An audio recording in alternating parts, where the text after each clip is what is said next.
afternoon, and thank you all for coming out to celebrate the accomplishments of these amazing graduate students from Huxley College.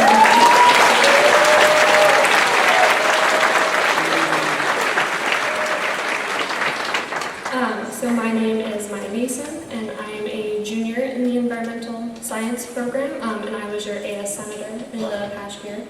And on behalf of all the first, second, and third year students, I would like, and the 48 classes of Huxley alumni that came before you, I would like to congratulate you all. And so, for those of you who are visiting, welcome to our campus, to Bellingham, and this beautiful part of the Salish Sea. I would like to take a moment to acknowledge that we are convened today on the ancestral home and traditional territory of the Lummi, Nusak, and Coast Salish peoples. Since time immemorial, they have sustained their way of life by reef net fishing for the sockeye that have moved through the San Juan Islands and digging clams in the clean waters. And in recent times, they have been on the cutting edge of environmental protection, exercising their treaty rights for the benefit of us all, and for which we owe our collective gratitude.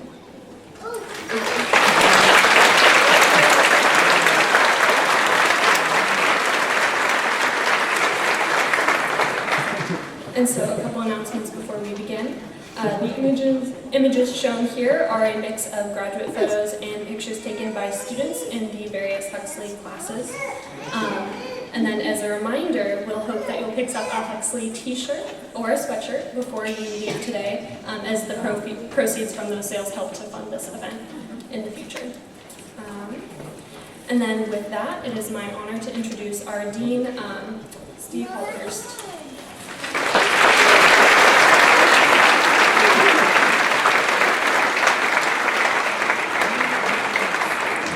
Wow, what a crowd. Good afternoon. Let's see who's here with us today. And what I'd like to do is say some categories of folks, and I'd like you to stand up and then keep standing. So let's see, who's a mom of a graduate here today? Would you please stand up?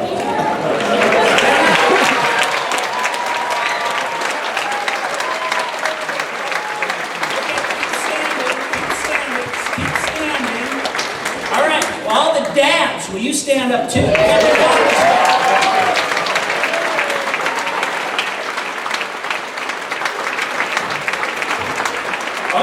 keep standing. How about grandparents and great-grandparents? If you can stand.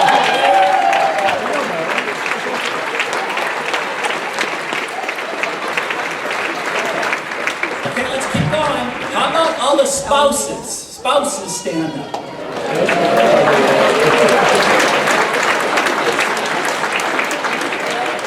right, now let's do sons and daughters. Let's have them stand up. All right, now brothers and sisters. There you go. Uncles and aunts, friends, everybody who's related, landlords. Stay standing. Graduates, let's give all of these folks who supported you a round of applause.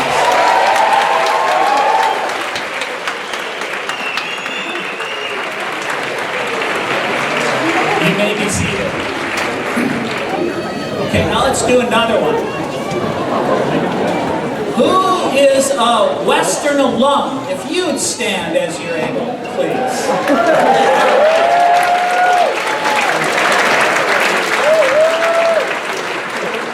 Okay, be seated. And then let's see.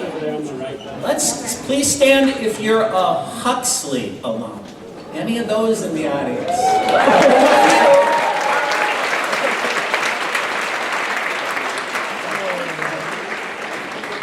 Thank you all for being here. We also have a few special guests that I'd like to recognize. Our keynote speaker, Huxley alum, Bellingham community member, and Washington Department of Ecology Environmental Engineer, Tazeen Mohammed Dali. Tazeen, thank you for being here with your family today.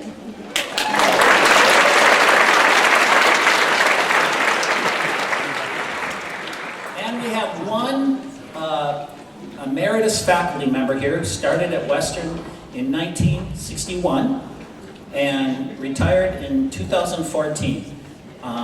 With Deb Nath Mukherjee over here. Deb Nath, would you please stand up and be recognized?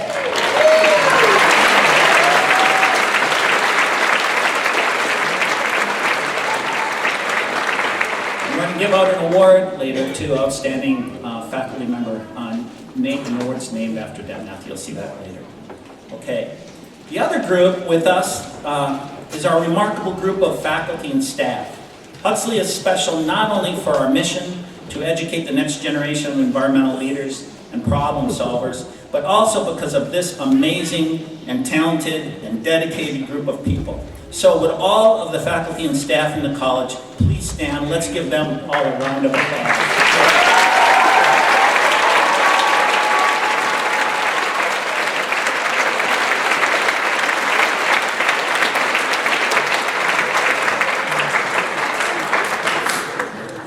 And to the class of 2019, congratulations.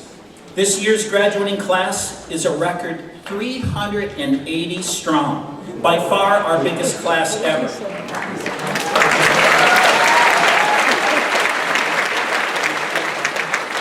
A record 35 of you are master's graduates, and a record 27 of you are graduating from our Huxley on the Peninsulas program. You can tell this is going to be a loud group all afternoon. Yeah. About 90 of you, about 1/4, identify as the first members of your family to earn a 4-year degree.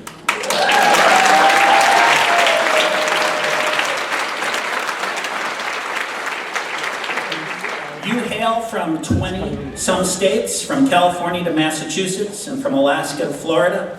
One of you is from Japan. Your diverse interests include marine science, environmental education, environmental justice, toxicology, policy, freshwater and terrestrial ecology, geography, economics, urban planning, geographic information science, disaster and risk reduction, and sustainability. More and more of you are graduating from our newest degrees in business and sustainability and energy studies. One nonconformist among you wasn't satisfied with any of those offerings and designed their own Huxley major. 4 of you also are graduating with teaching degrees or credentials and plan to become K-12 teachers.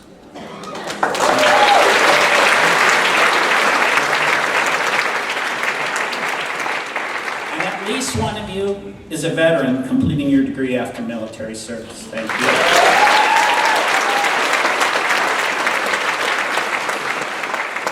You are the 49th class since Huxley was founded as the first interdisciplinary college of the environment in the world. We've made great progress over those years, but at the same time, more difficult and intractable problems have arisen. Class of 2019, you have big responsibility. No challenge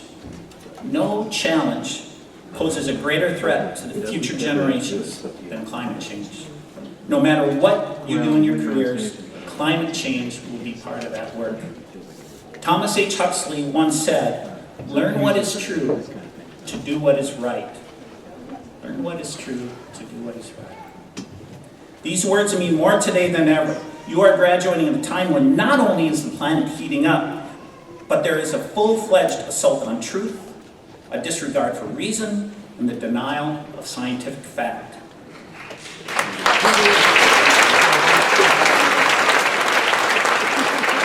There's really only one response to this assault: to keep seeking truth. Whatever you do, do it with honesty and integrity, and regardless of your chosen career, remember you are only as good as your word. We are depending on you to stand up for truth, to stand up for reason, to stand up for environmental justice, and to stand up for science. This is the existential challenge you face, and we need it solved during your career span. You will do this work in boardrooms, and in classrooms, and in courtrooms. You will be in laboratories and on boats. You'll be in pickup trucks out in the field. Some of you will write, produce music, art, and film, go into elective office, run businesses, plan the communities we live in, or shape public policy. Others will be wonderful parents and community members. Some will go to far-flung places around the globe, and some of you will go back home to your hometowns. And some will serve in ways that we can't even comprehend today. This is what makes us so hopeful about you. This is what makes you, as an academic and professional community, unique among the world's college graduates. This is your time, and the planet needs you. Now, let's get on with the show, shall we? We'll begin by recognizing our university and college award winners. Awardees, what will happen is your name will be called, and we want you to proceed up onto the stage as recognized. Then, we want you to remain up here while all the other awardees come up, and then we'll take a picture of you all, and then you can sit down. Sound like a plan? All right. Okay, so let's begin with Dr. Troy Abel, who will recognize this year's Presidential Scholar Awardee and present the Huxley on the Peninsula's Award. Thank you.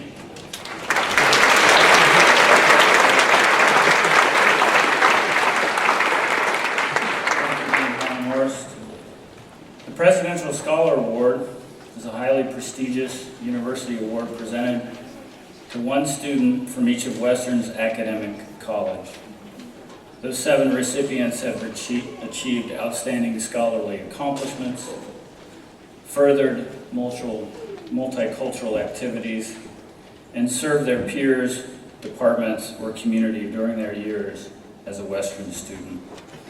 Awardees received their awards yesterday at a ceremony with the President and Board of Trustees. This year's Huxley College recipient of the WWU Presidential Scholar Award is Kylie Butler. Regrettably, she and her family started their return to Nia Bay, so she's not able to join us this afternoon. Kylie majored in environmental policy, and in one of my classes, she developed an innovative synthesis to examine tribal food sovereignty and environmental justice. In this and more of her scholarship, she weaves indigenous ways of knowing, scientific knowledge, and the history of her Makah tribe together.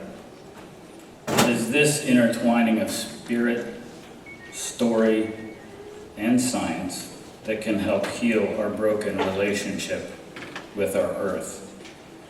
Please join me in a round of applause for Kylie Butler.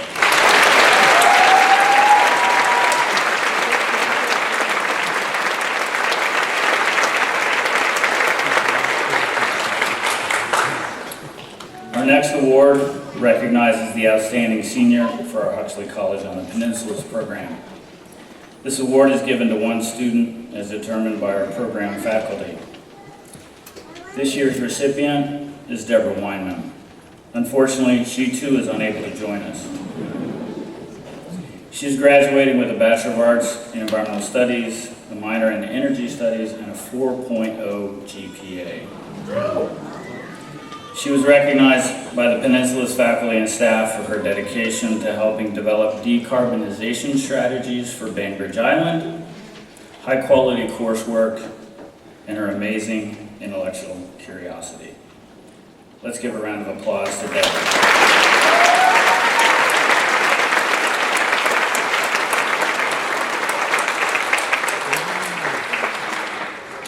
Now I'm privileged to invite Dr. Grace Wong, the chair of the Department of Environmental Studies, and Dr. David Wallen, the chair of the Department of Environmental Sciences, to present their awards.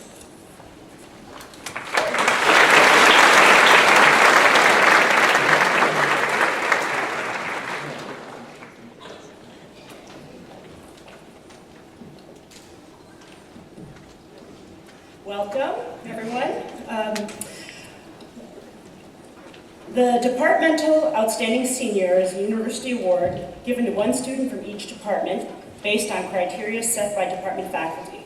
The award is given by every academic department across the university. This year's Environmental Studies Outstanding Graduate is Riley Embley.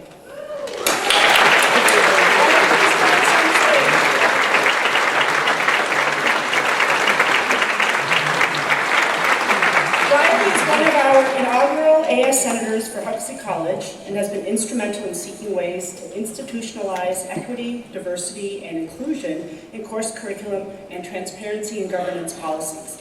He's graduating with a BA in Environmental Policy. Congratulations, Riley.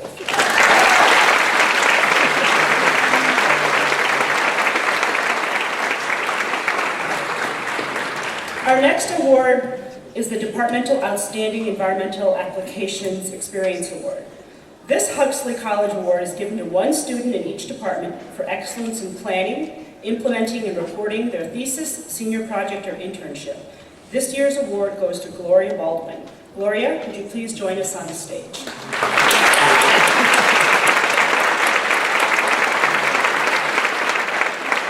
Gloria is graduating with a BA in Geography. Her research involved the history of coffee, the coffee industry, and the culture tied with it, which will be presented to the community at a local coffee roaster. Let's give another round of applause to Gloria.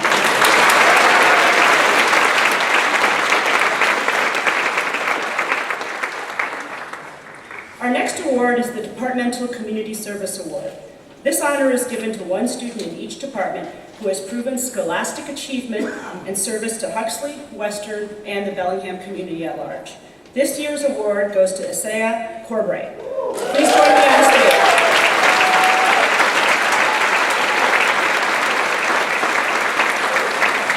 Isaiah is graduating with a BA in Urban Planning and Sustainable Development.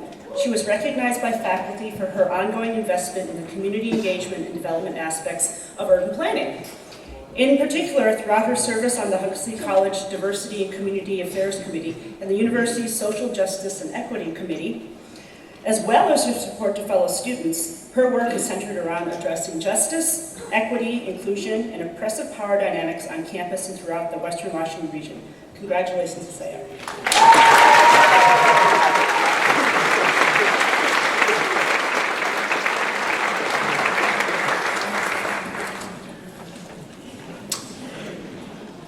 This year's Environmental Science Outstanding graduate is Melanie Roy. Unfortunately, Melanie is unable to join us today, but she's demonstrated amazing scholarly work both in the classroom and lab, earning a GPA of 4.0. In addition to completing this feat, she's consistently shown that she has a deep and nuanced understanding of the concepts of environmental science that go well beyond her grades. We're excited to see what Melanie does next. Let's give a round of applause for Melanie.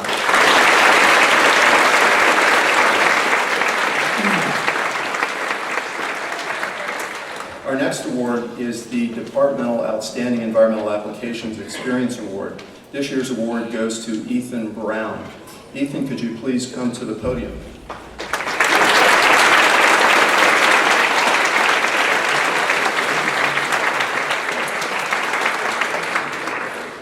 Ethan completed two independent projects. The first was an investigation of how water quality impacts passive water samplers, and the second was the conceptualization of a risk assessment for the interaction between gene-drive modified mice and pesticides to eliminate an invasive population.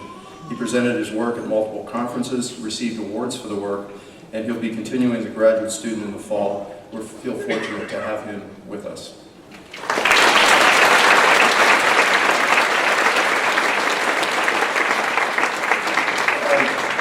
Our next award is the Departmental Community Service Award. This year's award goes to Eliana Bravo. Eliana, could you please come to the stage?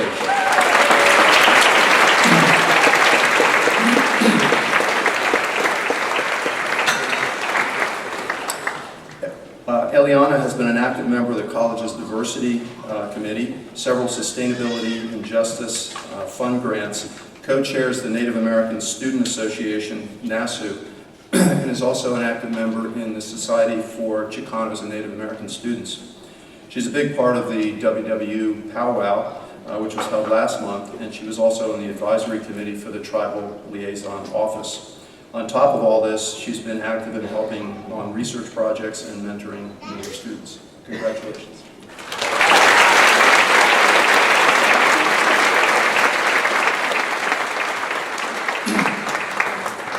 Professor Mino Yu was the first faculty member hired by the first dean of Huxley College way back in 1968. And the Professor Ming Ho Yu Outstanding Toxicology Award is given to the toxicology student based on their academic performance in toxicology courses, extracurricular activities related to the discipline, and their potential to further contribute to the discipline. This year's recipients are Janae Gallant and Ethan Brown. Could you two please join us on stage?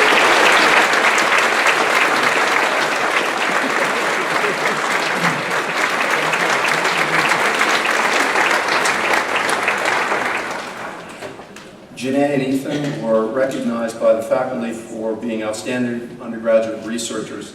Janae has been an outstanding student in the field of toxicology.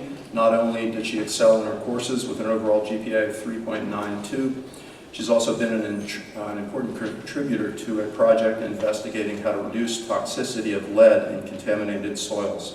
As mentioned before, Ethan has been conducting risk assessment projects on gene drives to control invasive mice populations, and also another undergraduate research project under the tutelage of Dr. Ruth Sofel. Congratulations.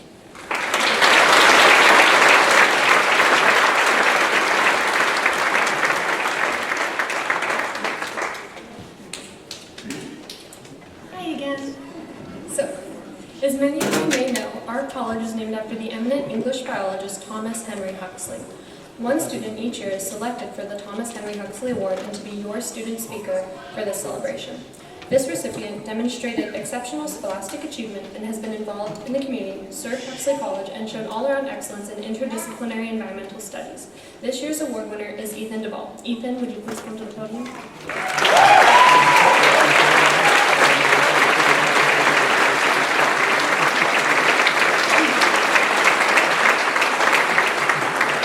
Ethan was nominated by Professor David Wong. He's graduating with a 3.58 GPA in environmental science with terrestrial ecology emphasis. As part of the Elwha River restoration process, following one of the largest dam removals in the world, he studied the dramatic effects of dam removal on river-dependent birds, examining changes in the abundance and distribution of river-dependent birds in response to the severe habitat changes that occurred. The results of his research will help to inform future dam removal projects and help leverage wildlife roles and responses in future restoration projects. More locally, he has been studying overwintering bald eagles on the Nooksack River, assessing their current abundance and distribution and examining long-term changes since 1974. Ethan also worked with Dr. Wallen on the Olympic mountain goat relocation project, retrieving radio collars and tracking mountain goats in the backcountry of the North Cascades, utilizing skills he developed here at Huxley College in Pacific Northwest ecosystems. Congratulations, Ethan.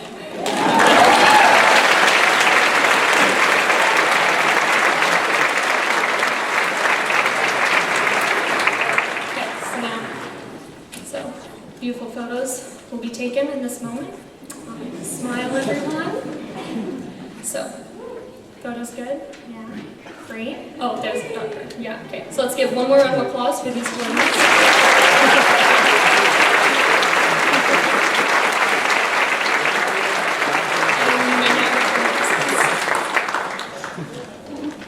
It is now my pleasure to turn the podium over to Ethan Duvall, your 2019 Thomas Henry Huxley Award winner, to share some of his experiences as a Huxley student.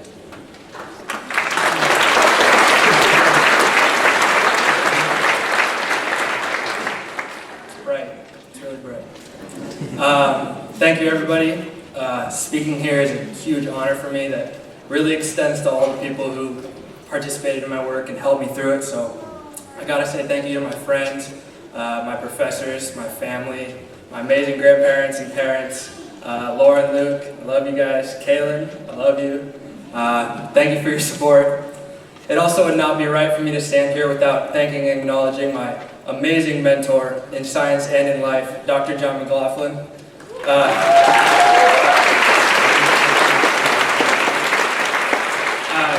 John, your willingness and passion to direct me in the field of ecology has literally shaped every aspect of my life, and I consider myself extremely fortunate to have worked with you. So thank you so much, and let's give it up for John.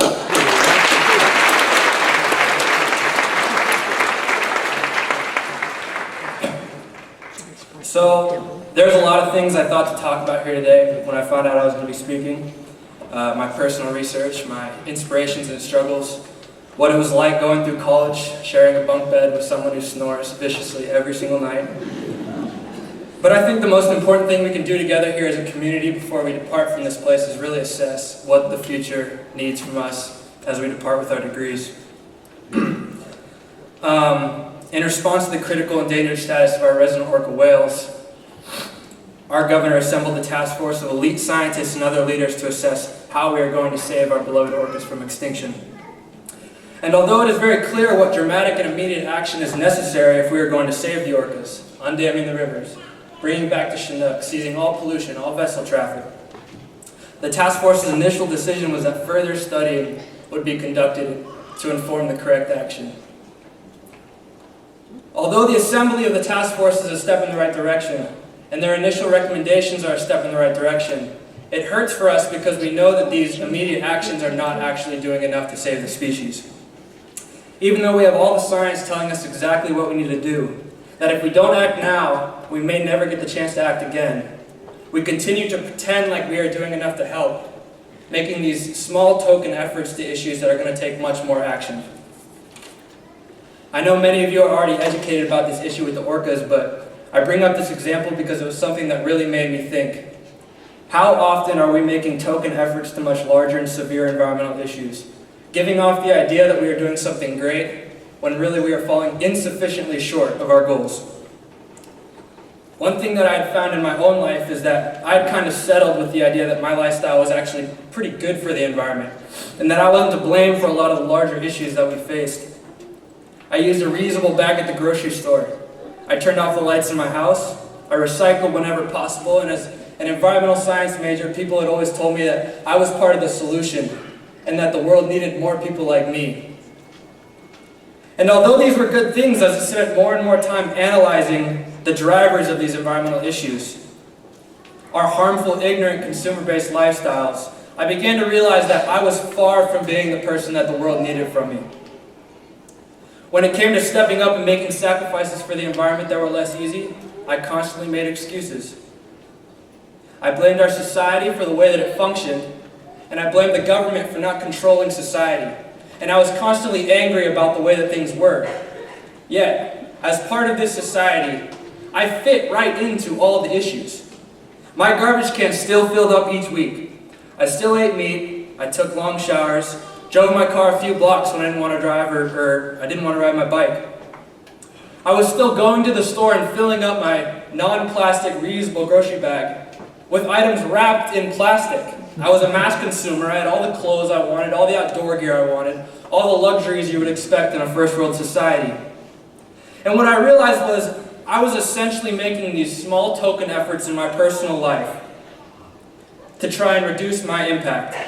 Even though I was aware of how serious environmental issues were, and I was aware of the consequences of every decision that I made, I continued to live the way I'd always lived. And this amount of change, this change of thinking was so difficult for me because I was not raised to think about these things. I don't know if any of us here really were. We grew up in a time where a plastic fork could be made in China, driven to the coast, shipped overseas, driven to your local grocery store, at which point you'll drive to the grocery store, bring it back home, have a nice family barbecue on a summer day, use that fork one time and throw it away. A single plastic fork which takes up to 1,000 years to decompose. That's the journey and impact of that fork. And it was a completely normal thing in the society that we grew up in, at least for me. And I think that we all know that these things should not be normal. And that's why it is my hope that we as future parents, as future leaders, can begin to strip away at this idea of normality. Teach our kids, our families, the organizations we will work for, what is really right for the world and what is absolutely unacceptable for the environment. As recent graduates with environmental degrees, we are going to become the future leaders of this change of thinking. We are going to be put in positions in our careers and in our communities where we can either conform to the way things continue to run, or we can really step up, face reality and the severity of the issues we face, and take action without any excuses. I'd like to end with having us all imagine what we are going to say to our children and grandchildren. Living in a world where our ocean is filled with plastic, the coral reefs are dead, the rivers are dry, the orcas are gone, and they look up to you, not to society, not to the government, but they look up to you and say, what did you do to try and stop this? How could you have been a part of this? And if I'm not able to tell my kids that I did everything I could to make a real difference, I seriously don't know if I could live with myself. I am challenging you to leave today and make those difficult changes in your personal lifestyle choices, but also in your future careers, as leaders, as people with a voice, and now the credentials to really stand up and take a stand against the harmful status quo. And if at any point it seems difficult, then you are probably doing the right thing. Because though they say change is hard, the change we face is going to be extremely hard. But the work is needed, the planet needs it, we need it, and our children and grandchildren need it. Thank you so much.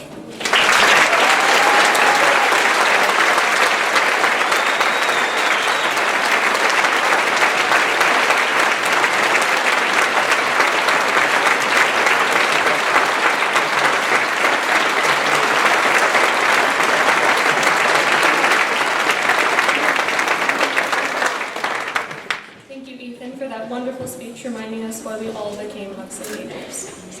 So now we have one special faculty award to present. One of the things that makes Huxley and Western special is its focus on undergraduate education.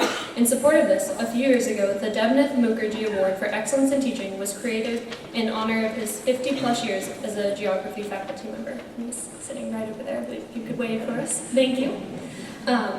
So this award goes to the faculty member who best exemplifies Dev's dedication to teaching during his long career.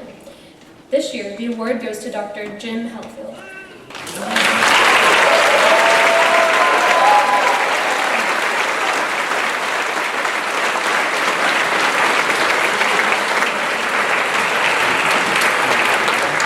So, I would like to read some of what his student nominators wrote about him. The first time I met Jim was in his Fundamentals of Ecology class during my sophomore year. He entered the classroom on the first day of the quarter and immediately captured the attention of every student in the room. Sipping from his I Heart Canada Tires mug, Jim led us through ecological principles and theories like a seasoned storyteller. I have never been more engaged, interested, and focused than when I was in Jim's class.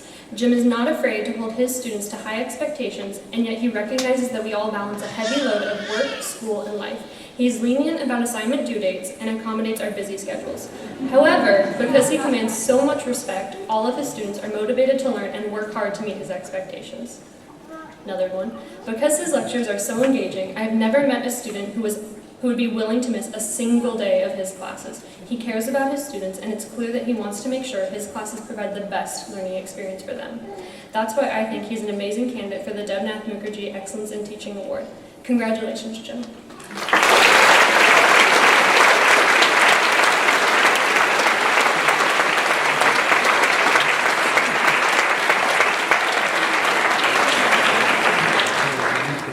Now, it's a Huxley tradition to have a little dancing music at this celebration.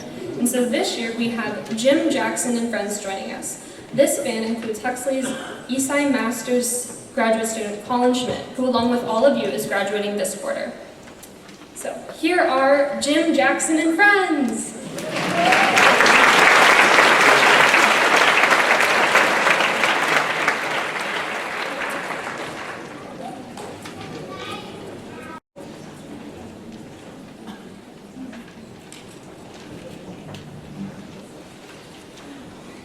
Special for me, this song's about Bellingham, so.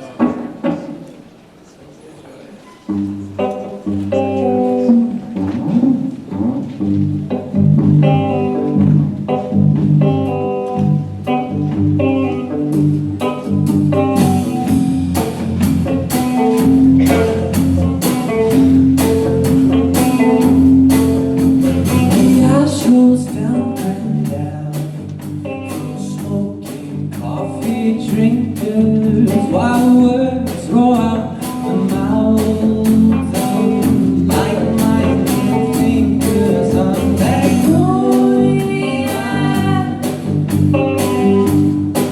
on Harley on the Bay.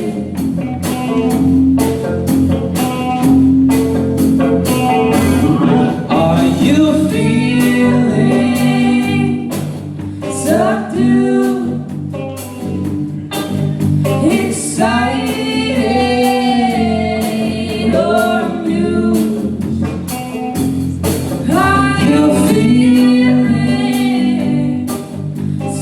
subdued, excited, just confused. Are you subdued?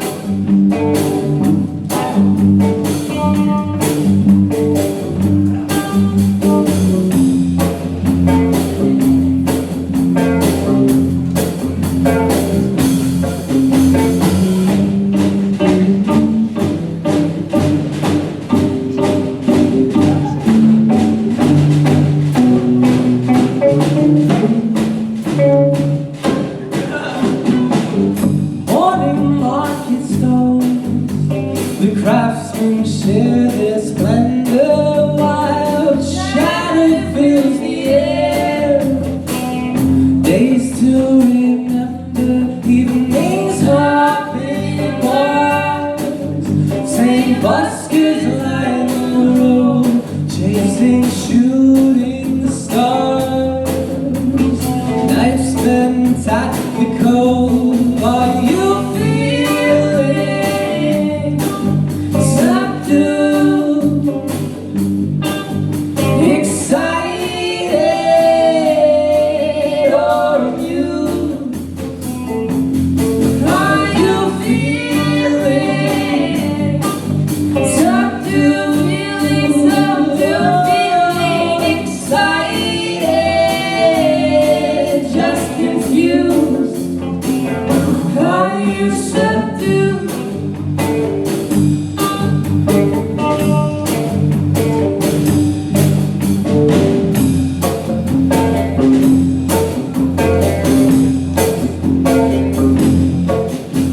Steam whistling screams echo out for miles.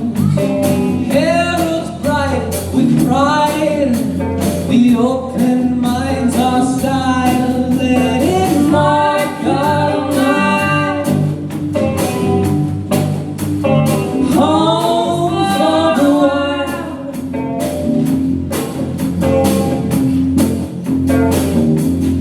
Are you feeling subdued, excited, just confused? Are you feeling subdued, excited, just confused? Are you subdued?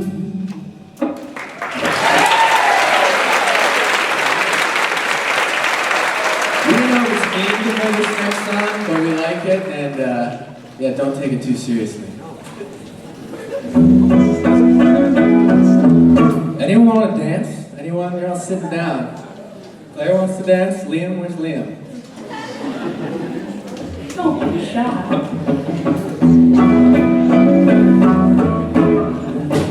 Don't let me down. Don't let me down. Don't let me down. Don't let me down. I never loved me like she do.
Oh, it's been my dreams, guardians of sleep, living with their minds so sedated,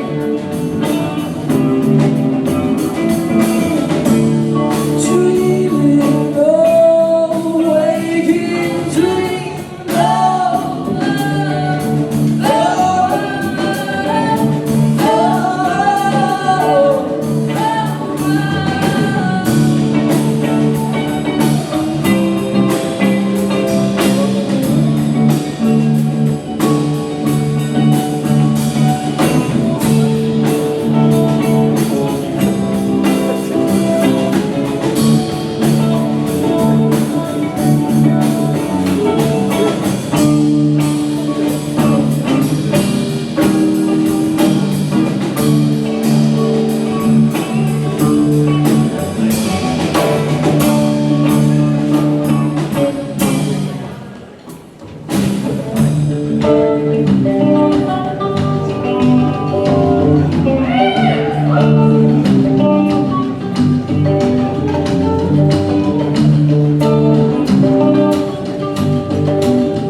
That's all she wrote. They hired us for 3 songs. We gotta go get jobs with Congratulations! Thanks for having us.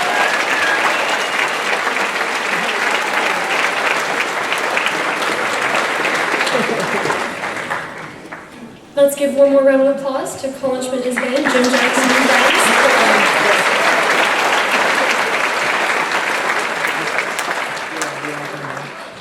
Now, it is my honor to introduce this year's keynote speaker, Tazeen Muhammad Ali. Tazeen works as an environmental engineer for the Washington State Department of Ecology, where she works on scientific studies, data analysis, and computer modeling of water bodies and watersheds to understand and improve water quality for people and aquatic organisms. She enjoys translating complex scientific information into creative ways to communicate with the public.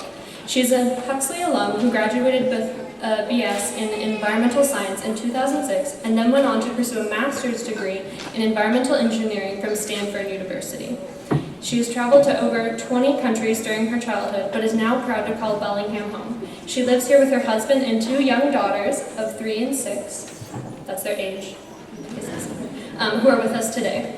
She likes to spend her free time exploring the outdoors with her family, hiking on our local trails, backpacking, traveling, reading, improving her nominal skiing skills, encouraging young girls to pursue STEM careers, and participating in interfaith activities. Please welcome back to Huxley, Tazeen Muhammad Ali.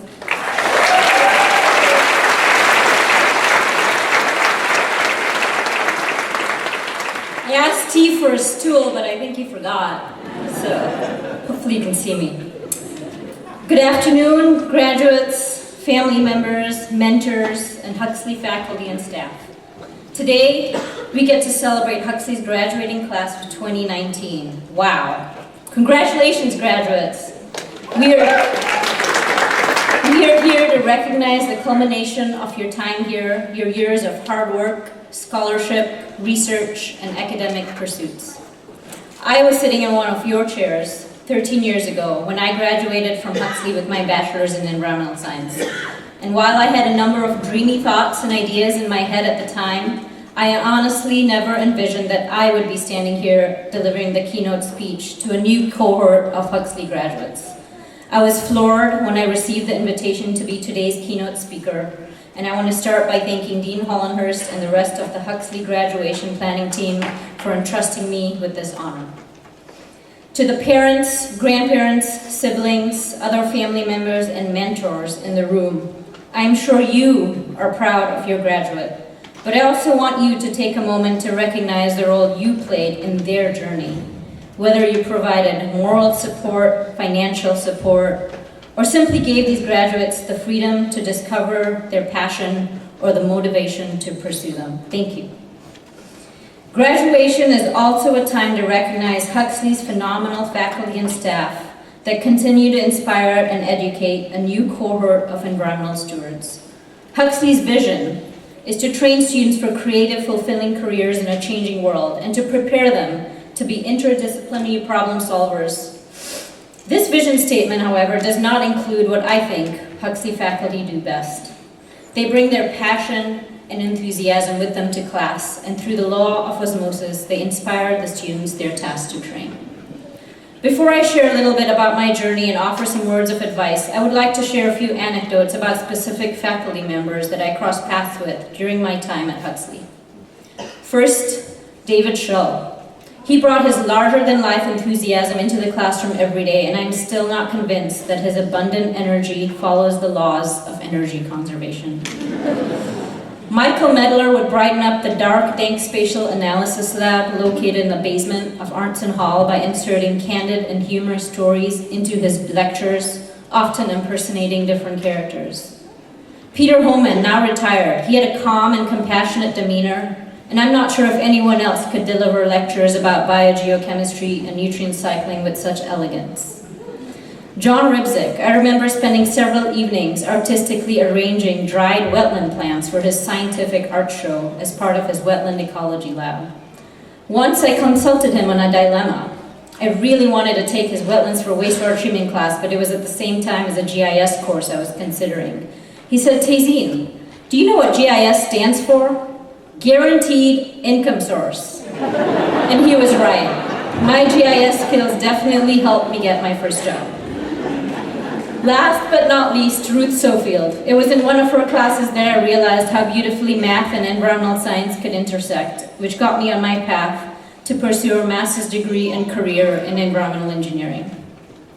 I was not officially aware of environmental careers until after I started at Western, but my journey into the field began long before I was aware of it. I spent my childhood in Africa. Born in Kenya, I lived in Botswana and Egypt for several years and visited surrounding countries. My family spent countless weekends jumping waves and combing the white sandy beaches of the Kenyan coast. We camped in the breathtaking Okavango River Delta in Botswana, hiked in the Drakensberg Mountains of South Africa, and witnessed Victoria Falls in Zimbabwe. My most memorable New Year's Eve is still the one we spent camping in the remote desert sand dunes of Egypt, watching the night sky light up with more stars than I'd ever seen in my life as the clock ticked in the new year. So before the word ecosystem was even in my vocabulary, I had this awe of the natural world, an appreciation of how ecosystems sustained life in varied climates and geographies, how plants, animals, and people adapted to different surroundings. When I took my first ecology class at Huxley, things clicked in my brain beautifully. The interdisciplinary nature of the environmental science field provided me with the perfect blend of multiple science subjects. Later, my master's degree in environmental engineering allowed me to infuse physics and math into how we approach and solve today's environmental problems. I now work as an environmental engineer for the Washington State Department of Ecology. Most of my day-to-day work involves data analysis and using computer models to simulate water movement and water quality processes in water bodies and watersheds to calculate how much of which pollutants need to be reduced to meet the state's water quality standards. Over the last 10 years, one of the biggest projects I've worked on with an amazing team of scientists and engineers is the Sailor Sea model, which is a computational tool that simulates circulation, temperature, oxygen levels, nutrient and acidification processes in the Salish Sea. After years of development and continuing refinement, we are now applying the model to assess what nutrient load reductions we might need in this region to improve oxygen levels in Puget Sound. The work that I do provides me with intellectual satisfaction. I'm always learning new things and I'm rarely bored. But what makes my work even more fulfilling is the people I work with. People who are dedicated in both their personal and professional lives to the agency's mission, which is to protect, preserve, and enhance Washington's land, air, and water for current and future generations. I think all of you in this room today share a similar vision, not just for Washington State, but for the planet at large. So with that, I would like to share 5 pieces of advice that I hope will help you along your journey today. One of my first pieces of advice to you is put yourself in situations and places where you are surrounded by a different dominant narrative, one that is different from the culture you grew up in, the language you speak, your view of the world, your value system. Challenge yourself to be in places where you're surrounded by people who do not look like you, act like you, or believe what you believe. My family is ethnically Indian and we are also Muslim, but my childhood provided me with experiences where I was exposed to other cultures, religions, languages, traditions, lifestyles, and values. My peers at the international schools I attended were from all corners of the world. I had friends and classmates who were African, South Asian, Arab, and European. I participated in the celebrations and festivities of my African, Hindu, and Christian friends. When I was living this childhood, nothing about it seemed extraordinary. But later, I began to appreciate how these experiences helped me develop a deep level of tolerance, an unruffled attitude towards people or ideas that I disagree with, and the wisdom to reserve judgment. However, I, like all of us here today, am definitely not free of bias, and I'm learning more about it through a different lens now that I live in the US. My family immigrated to the US, to Yakima, Washington, when I was 16. I was so excited to be moving to the big, vast land of the free, attend an American high school, make new friends, and finally, wear overalls. Seriously, in my mind, overalls were a quintessential part of American childhood, and I had missed out. However, I was unprepared for the immense culture shock, discomfort, and loneliness that came from moving here, especially during my only year of high school. Despite all the friendly and well-intentioned invitations I received from my peers, I felt an intense nostalgia for the community I'd left behind and longed to return to what was familiar. I had moved from a city where I was part of a significant minority to a city where I could count the number of South Asian families on my 2 hands. I'd moved from a culture of frugality to a culture of abundance, from a culture that thrived on communal efforts and interdependence to a culture that valued individual independence above all. In my culture, food and eating are a communal activity, an almost sacred act. My grandmother would scold me for eating or even drinking while standing. The act of eating itself was supposed to be executed with respect. So I knew I was at a pretty low point when during lunch recess in high school, I was so uncomfortable with the idea of being seen eating alone that I would take my lunch, go into a stall in the women's bathroom, and quickly scarf it down. I felt like there was a dichotomy between who I was and my surroundings, and I did not know how to regain my sense of belonging in a place that felt so foreign.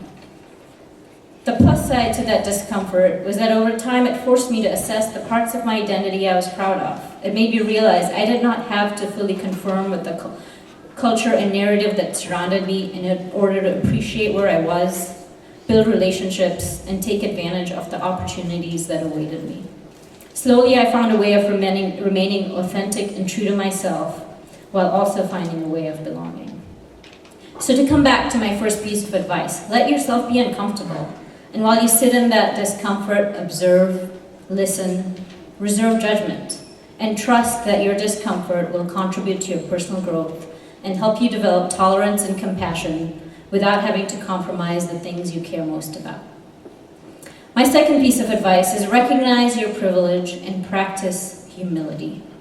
If the world was compressed to a village of 100 people based on 2016 demographics, only 7 of those people would have a college degree. Just think about that for a second. All of you graduates with a college degree represent a very, very small slice of the world population in terms of the opportunity of higher education that you have had. When I was a student, I felt so lucky. I remember biking home from campus at 3 a.m. one day. I was exhausted from working so late on a group project, but I felt this rush of gratitude. Gratitude for the opportunity to work on something I was excited about, for being able to bike home safely at 3 a.m., having access to a computer and internet whenever I needed it, not having the water or power shut off due to rationing, which was common in Kenya, having endless choices about what to eat, which classes to take, where to live, how to spend my free time, and so on. My parents had sacrificed a lot for me to be here, so rather than a sense of entitlement, I felt a great sense of responsibility. Moving here allowed me to attend university, provided me with more autonomy, independence, opportunities, and agency over my future. So, recognize your privilege and practice humility regardless of your accomplishments. My third piece of advice is build your own awareness and educate yourself. While working on issues that get us closer to clean air, clean water, clean soils, and resilient ecosystems to support Earth's various life forms is intrinsically ethical, we still have a lot of work to do in how we practice and implement our environmental work. More specifically, we need to reckon with the environmental movement's racist and exclusionary past and its continued lack of inclusivity today. If you appreciate our national parks and the recreational opportunities they provide, learn about the origins of the conservation and preservation movement, a mostly white and male-led movement, which, while preserving spaces free of people, also displaced native inhabitants out of the very places in which their identities were rooted. When modern sewage infrastructure was developed, the waste still had to go somewhere, and often it was diverted to poor and minority neighborhoods. In 1972, Sierra Club members were polled about whether the club should concern itself with the conservation problems of the urban poor and ethnic minorities. Only 15% of respondents were supportive and 40% were strongly opposed. More recently, a 2014 study examined why diversity in the mainstream environmental movement is lacking, and they concluded that there is an overwhelmingly white Green Insiders Club and environmental organizations due to unconscious bias, discrimination, and insular recruiting. The environmental movement has largely failed to engage in issues of social, economic, and racial inequities, and has focused more on preserving wilderness and wildlife for the privileged few to access and enjoy. The discourse in the airwaves is slowly changing today with issues that have made national headlines, from the water crisis in Flint, Michigan that predominantly affected poor and black neighborhoods, to the indigenous environmental activists at Standing Rock who brought the Dakota Access Pipeline protest into the national spotlight. The environmental field is ripe with environmental justice-related issues. We need to approach these issues by asking ourselves questions like these. Is the toxic exposure I'm studying disproportionately affecting communities of color? Am I being aware and culturally sensitive to the environmental legacy of Native Americans? How will low-income families juggling more than one job make it to my public comment meeting? Do I have significant non-English speakers in my stakeholder group who may need translation services?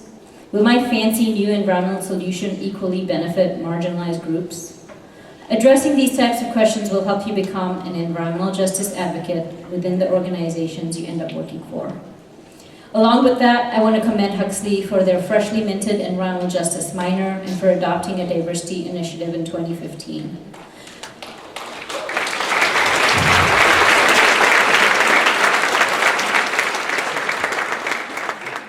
We need to continue to prioritize, support, and sustain initiatives that increase participation of underrepresented groups in environmental careers.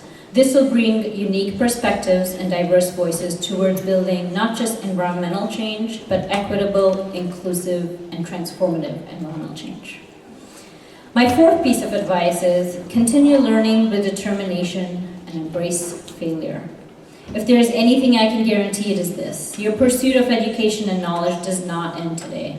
By learning new skills and expanding your knowledge, will take even more self-initiation outside the structured walls of a university campus. Since I graduated, I've had to learn how to use new modeling tools and programming languages, how to work on large interdisciplinary teams that don't always agree, and how to confidently communicate your work with a spectrum of stakeholders. Mastering any skill requires repeated attempts, and not all your attempts are going to be successful. As a parent of 2 young girls, I have observed how babies and toddlers are not thwarted by repeated failure. They try things countless times before they figure it out. But by the time a child is 5 or 6 years old, societal expectations are already influencing their idea of success and contributing to their discomfort around failure. They get worried about not doing it the right way, and my response to that is to change what we label as successful. If you tried something 5 different ways and it didn't work, you didn't fail. You actually succeeded in eliminating 5 unsuccessful ideas. So do not let fear or failure stop you from learning or trying new things, but rather embrace it as a prerequisite to success. My 5th and last piece of advice is collaborate with others. An essential part of learning is collaboration. The environmental field is ripe with interdisciplinary topics, and there is no way you can be an expert on all aspects of an environmental issue, even if you want to be. So when you find yourself tackling a new issue or problem, seek the experts, those who have worked on similar problems or have studied it for years. In turn, once you have mastered a useful skill, be available as a resource to others. The most successful outcomes occur when we build upon each other's work. And when it comes to the work we do for our planet, trust that sharing your work is a small price to pay for the space that you occupy on this earth. So to recap, my 5 pieces of advice. 1, put yourself in uncomfortable settings and let that experience contribute to your personal growth. 2, recognize your privilege and practice humility regardless of your accomplishments. 3, educate yourself about environmental justice issues and find a way to weave it into your work. 4, keep learning and embrace failure as a necessary prerequisite to success. 5, rely on experts, collaborate, and share what you learn. Finally, I have some concluding thoughts about my hope for you and your future. At a time when science-based decision-making is no longer the norm amongst those with the highest political power, I hope that you find courage to maintain your scientific integrity, to always question your own hypothesis, and openly and freely share what you discover. At a time when we have factions in society that are so polarized, I hope that you're able to remain passionate and compassionate.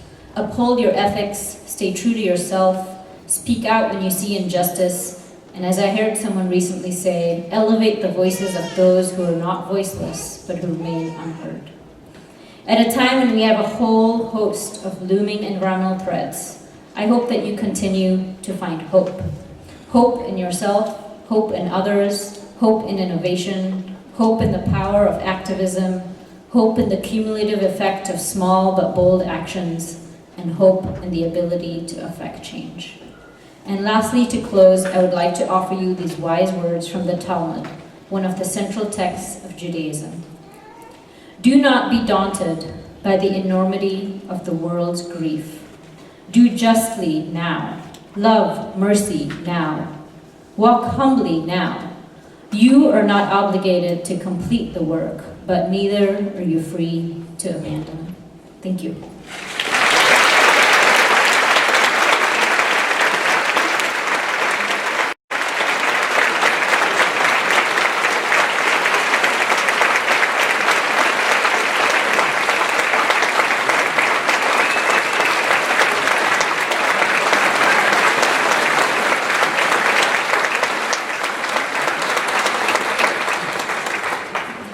Thank you, Tazeen, for those truly inspiring words and for taking the time to be with us here today. Now, a long-standing tradition for Huxley College graduates is to receive a seedling as part of the graduation celebration. The Western red cedar is an iconic symbol of the Salish Sea bioregion and the emblem of Huxley College. It is profoundly important to coastal Aboriginal people, an essential component of the coastal temperate rainforest ecosystem. It is a fitting symbol as our graduates begin their new lives. Take it and plant it in some special place, or even better, in some ordinary or degraded place that would be bettered by it. Watch it grow over the years, and may it serve as a reminder of your time here in Huxley. At this time, we'd like to begin by calling this year's graduates up on stage to receive your seedling. You will be called by your department and major. When you hear your major called, please come to the stage as directed by the ushers and present your name card at the podium. Your name will be read, and Tazine and Dean Holliners will present you with your tree. Then please remain with your fellow graduates on stage for the final class photo. The first group will be the Huxley College on the Peninsula. Peninsula faculty and staff, please line up in the aisle in front of the stage to congratulate your students. Peninsula students, please approach the stairs as directed by the ushers. Dr. Troy Abel will read the names of the Peninsula graduates. Okay, Huxley on the Peninsulas, let's do this.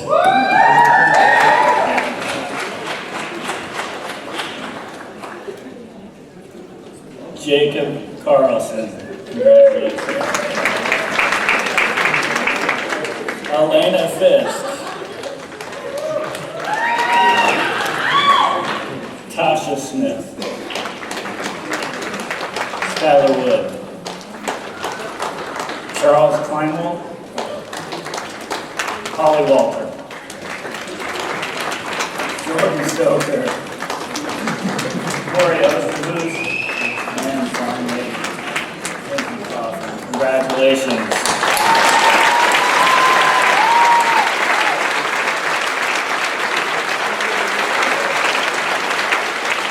With Dr. Craig Dunn, please join us on the stage.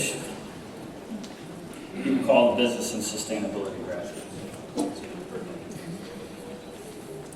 At this time, I'd like to ask Environmental Studies faculty to line up in the aisle in front of the stage while the Business and Sustainability majors approach the stairs as directed by the ushers.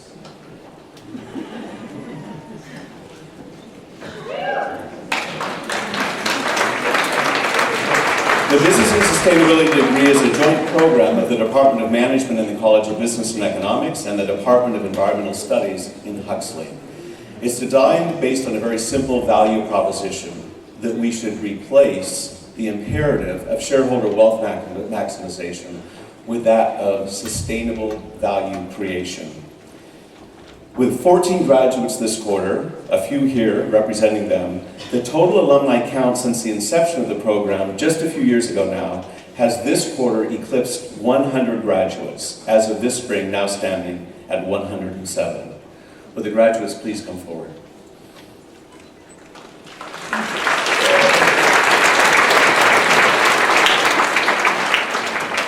Jessica Ramsey, Nabi Hess,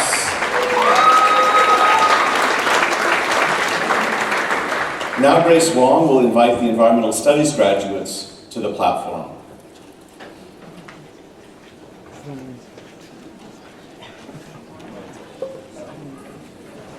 Hello again. Environmental Studies graduates, you'll be called up in the following order.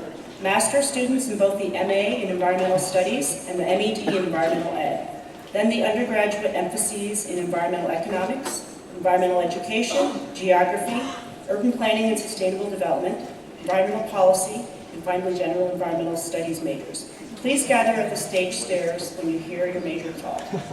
Will the Master's students in Environmental Studies and the MED students please come forward?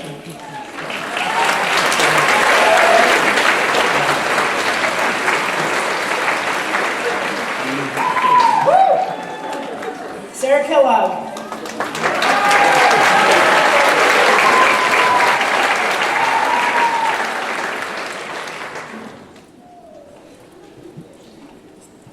Is that it for the environmental ed students? Okay. Masters, it's okay. Now the undergraduates, will the combined economics and environmental studies majors please approach the stairs?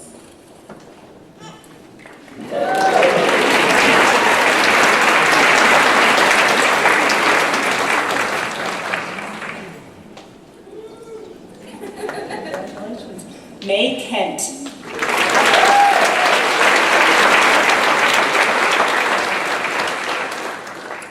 Will the environmental education students come up? Please approach the stairs.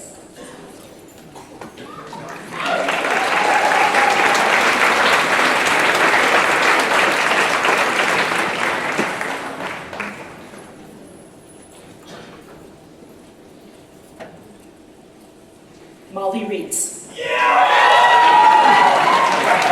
Natalie Ellison.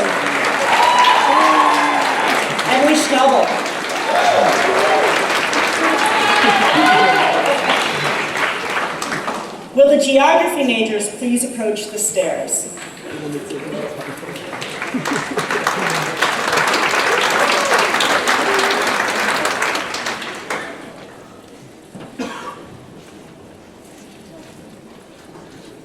Gina Olson. Jack Kloss. Andrew Seckinger. Owen Markle. Corey Stever. Elliot Niven.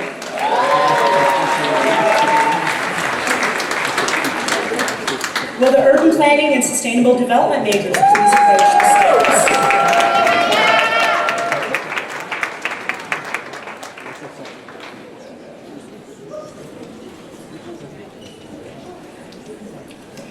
Dario Castellan. Samara Almonte.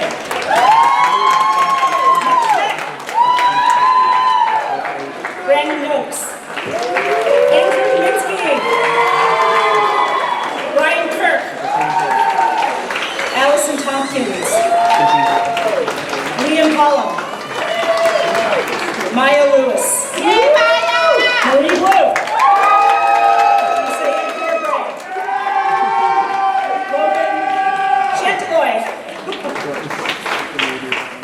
Alex Erickson. Congratulations, PhD.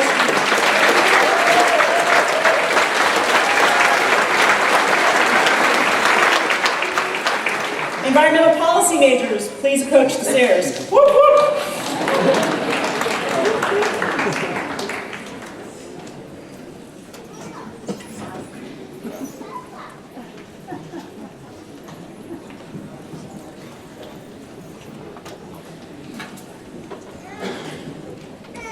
Ryan Manley.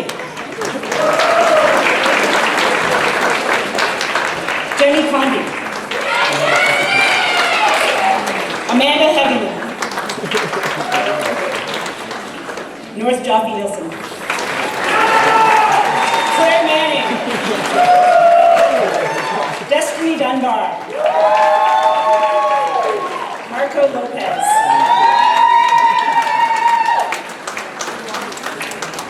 Will the general environmental studies students majors and any other environmental studies majors we missed please approach the stairs?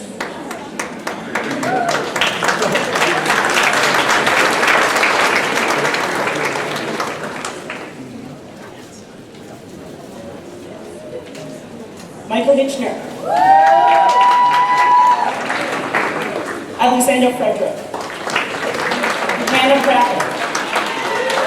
Emma Lindsay. Molly Gross. Caroline Vogel. Caitlin Reel. Mina Malik.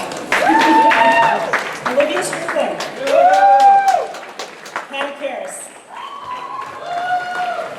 Erica Mazza Smith. Greta Lozada. Tessa Colville. Pauline Mogilevsky. Grace Thomas. Holly Hansmeyer. Emily Dietzel. Taylor Kessler. Kiana Freeman. And Jordan Egbert. Can we have another round of applause for these environmental studies?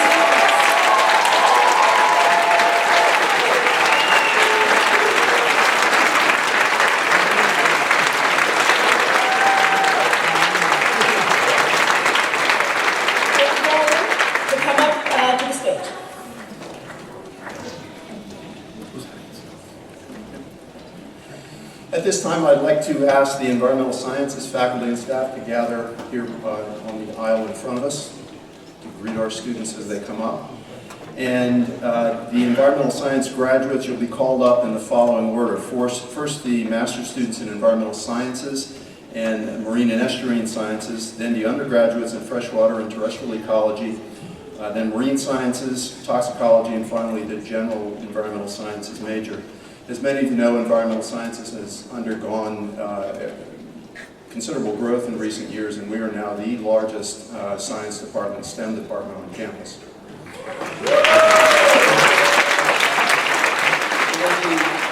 the master's students in environmental science and marine and estuarine science, undergraduates please come forward?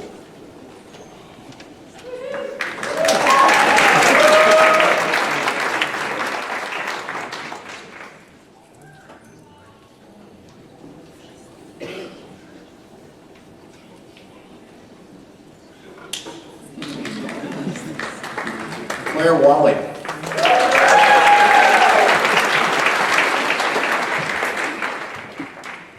Jeff Pratt.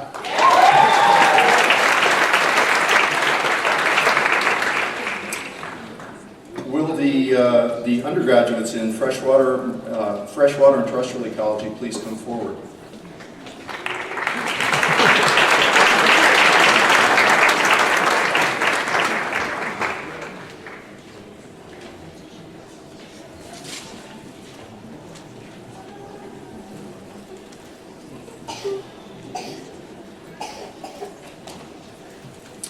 Sam Kaiser. Chelsea Douglas. Jessica Loveman. Ethan Duvall. Antonio Flores. Cindy Nguyen. Phoebe Judd. Sage Polar. Will the marine sciences majors please come forward?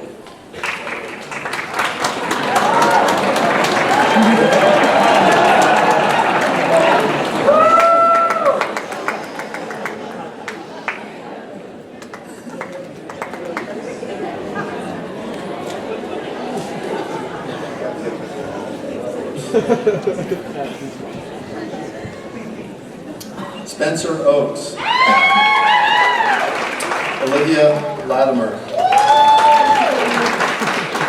Paige Runyon. Hannah Gabrielson. Matt Farr. Crystal Schmalz. Catherine Berriman. Timothy Bryce.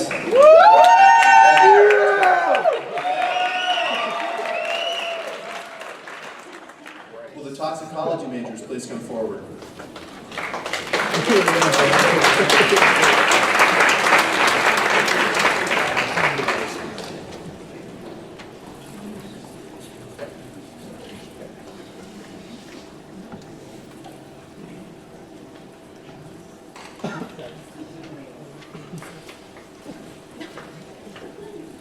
Janae Gallant. William Jensen. Ethan Brown. Riley Carr. Alicia Yamura. Hannah Jones.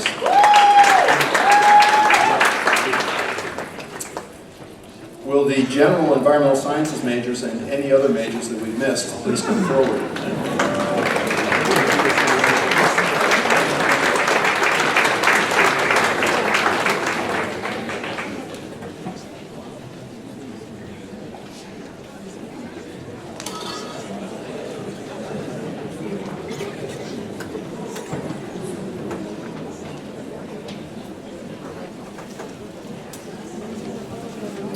Ben Fu.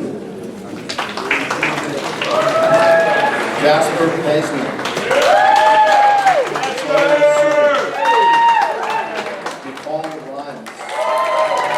Eliana Rava. Caitlin Davis.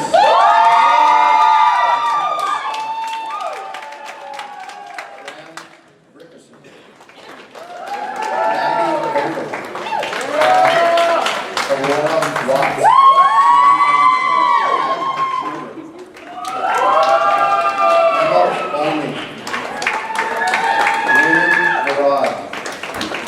Emily McGinty, Everett Lucinus, Kenjo Poland, Rebecca Stebbing, Calvin Cloney, Lauren Paoli, Natalie Fontana, Jennifer Baxter, Joe Schubert, Kaylin Brink, Amanda Boston, Kristen Yarvin,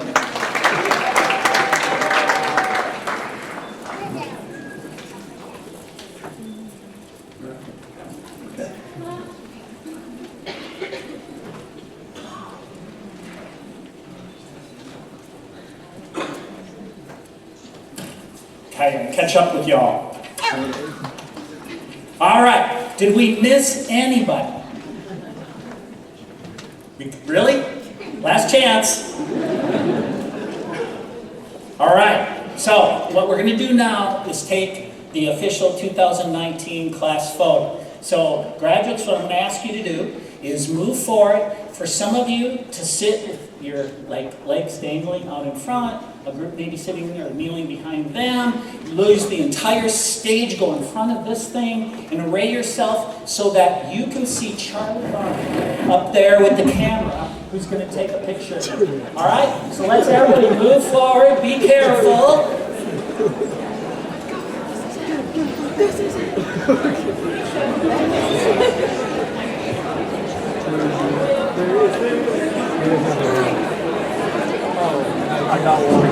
All the way up to the edges.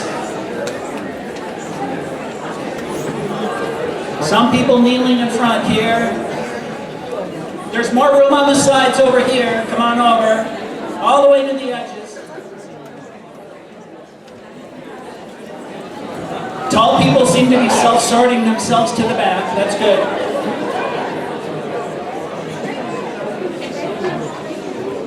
How's it looking? Okay, family, we're going to take the official photo first, and then you all will have a chance to snap your picture too. Okay, so everybody get in a place where you can see Charlie.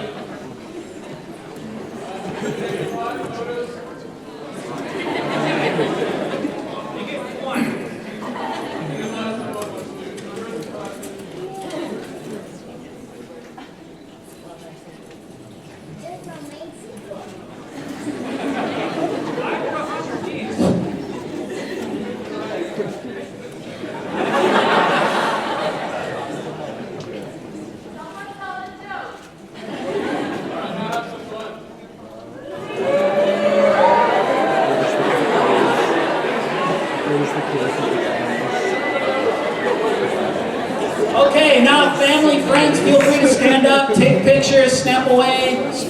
Graduates, stay where you are for now.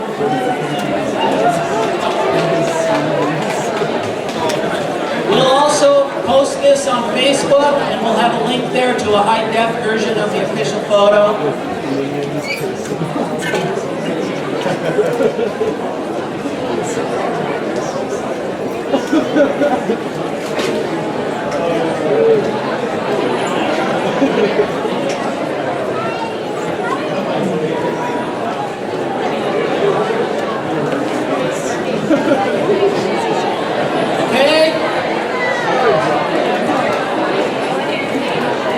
Okay, students, stay there. Everybody get a photo? All right. Well, remember, you can get it online too. Just go to the Huxley Facebook page. You'll see this photo, and we'll have a link there to a high-def version. So, folks, this concludes the celebration. I would like to extend a special thanks to the Huxley Student Center for being our MC for today, and thanks to our staff and students who worked on this year's graduation celebration, especially Ed Weber and Kathy Patrick for organizing everything. Thank you to Corner Nurseries for once again providing the seedlings for the ceremony today. As a reminder, you have one last chance to take pictures, mingle outside. You can buy Huxley gear that will be used for this ceremony next year. And again, congratulations to the class of 2019.